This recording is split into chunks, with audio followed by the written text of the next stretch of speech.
Today we're going to talk about misfires and coil issues that are commonly found in Shelby cars. And I'm just going to point out a few things that is usually the issue. It's the issue that we've been having lately. I'm not saying it's the issue that you're having. But we're going to try to diagnose this and show you what's going on and simple and easy fix to prevent this from happening again. So, 2008 Shelby GT500 Cobra car. And it has a 10-belt manual supercharger that's been installed on it. You may have seen some of our previous videos, but today we're having a coil issue and a misfire issue. And the main issue is because of a couple of different contributing factors. These hoods that have louvers in them, which are actually functioning louvers. You can see right through them. So they do nothing to stop water, but they are very good for extracting heat. You have a port in front of the car here, and air can come through here quite easily. It goes out the back of the car. It's called a heat extraction system. Although it's good for extracting heat, it's not good for keeping water out.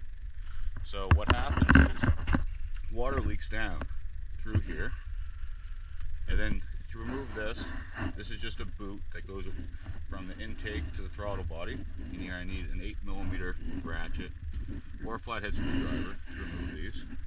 There's also a clip here, and you just push this little clip to the side, pull it towards yourself and over, and that will release from here, and you can easily pop this off. So once that's removed, here's your valve covers. There's also a coil cover that's on top of the valve covers. Now this, from what I can see, is unique to the 5.4 Triton motor, which I believe is what this is. It says right on it, 5.4 liter. Oh, Shelby GT500. I'm assuming it's still a Triton motor. I had a 463 valve, and it didn't have these covers, it just had the single valve cover itself. Anyways, you remove these. Here you're going to need a 10mm ratchet, and there's two bolts in there. One right here, one right here. I've just set them aside right here to show you what I'm doing. I'm in the process of removing this one here as well. This one's a lot easier to get to on the passenger side because there's no intake in your way.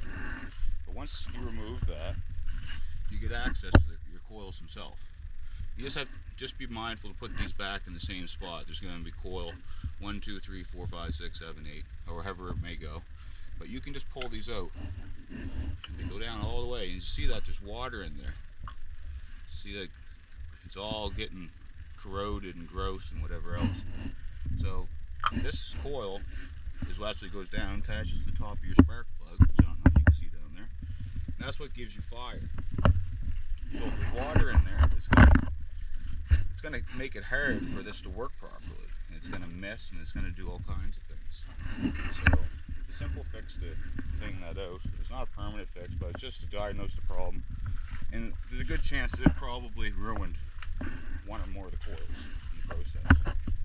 But you just take a blower, like I have here, and you don't need a huge air compressor. I just have a small one here. And you're going to see water when I blow this out. Quite a bit of water came out. Now that's just one. So it says I was hooked up to a scan tool myself, and it said I had a misfire in 2 coils, and it was on the side of the block. So there. But the reason that this happens is the motors get hot, and just the amount of heat cycles that they go through. Not that they get overheated, but they get hot and they cool, and they get hot and they cool. It's the same as any other motor. Well, this gets warped after a while, and all there is that's in here is an 1/8 of an inch little gasket. Right? You can see this one's already been cut at or something here to make room for a wire in the back. The previous owner must have done that.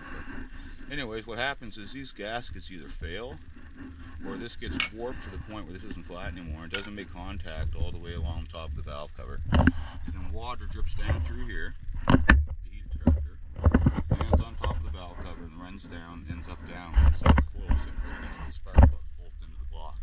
And then it makes an issue. So a simple fix for that is what I plan on doing. We haven't done it yet, so I don't know if it's going to work, but I'm assuming it will. We're just going to remove these gaskets. We're going to stick something quite a bit thicker in there. I priced to buy these again, just because they say SVT, because it's a Cobra thing. They're quite expensive. So And chances are if I buy new ones, they're probably going to get warped again at some point anyways. So we're going to try a simple fix with just adding a thicker gasket. I'm not going to silicone, I'm just going to set it there in place, or maybe use some kind of adhesive to get it to stay there. But once it's there, tighten it down quite well, and hopefully that stops the problem.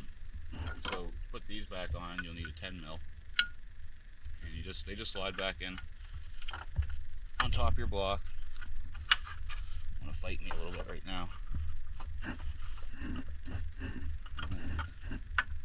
So that's how it should be sitting there. So that's our troubleshooting. I hope this video helped in some way, shape, or form. Start with the easy things first before you start running out and buying parts. That's what I always try to do. I'm not saying it's the right thing to do, but we don't have huge budgets, so we start with the easiest thing first and work our way from there. And that's about it with these. So I'm going to take this side off as well. I'm actually going to pull out all 8 coils of the car and blow each one out and let them sit for half an hour or so, because the weather seems to be dissipating. Let it sit in the sun for a bit, and then wipe it down just with a little bit of tissue paper, and that's about it.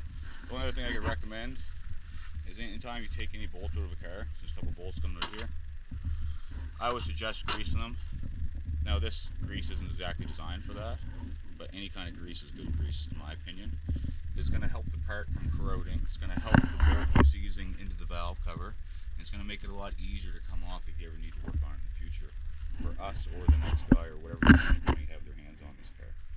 So, just a good habit to get into. Anyways, thanks for watching, and hope you subscribe to our channel. Have a great day.